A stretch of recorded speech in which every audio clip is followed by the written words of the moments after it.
Sarapala, panggilid lang. Yan, ito, hila-hila natin.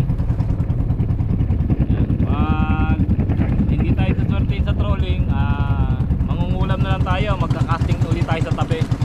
Naway bigyan tayo ng biyaya ng karagatan. Yan, sige mga kasablay, maya-maya po tayo. Ayan, ayun ang puwego.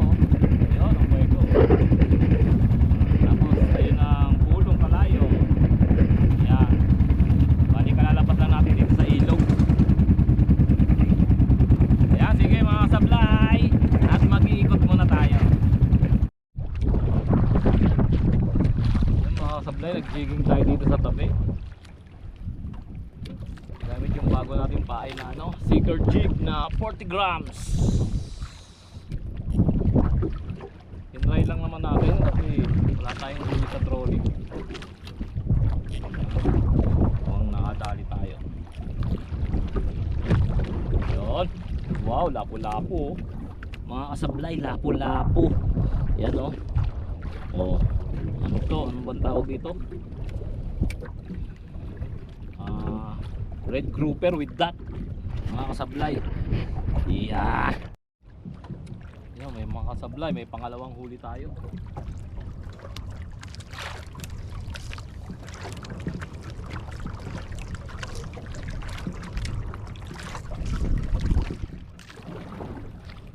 Maliit lang pero ayos na, pang ulam-ulam.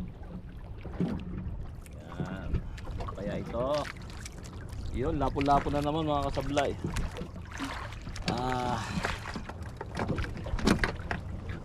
Oh, mga kasablay, lapu-lapu. Huli natin sa jigging. Nakakadalawang pirasa na tayo. Huli na naman tayo. Maliit lang pero ayos na to.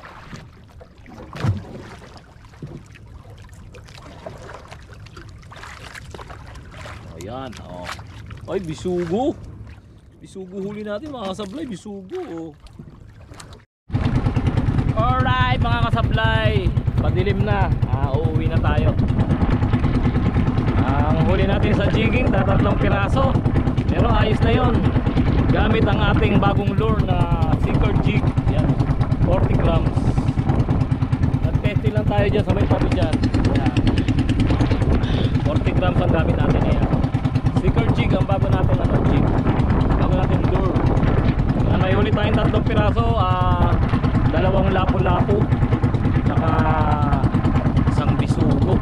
Pero ayos na yun, ayos na yun. At least hinihigit ang ating bagong lure. Alright, tabi na tayo. Ayun pa, doon pa ang uuwian natin mga kasablay. Yun,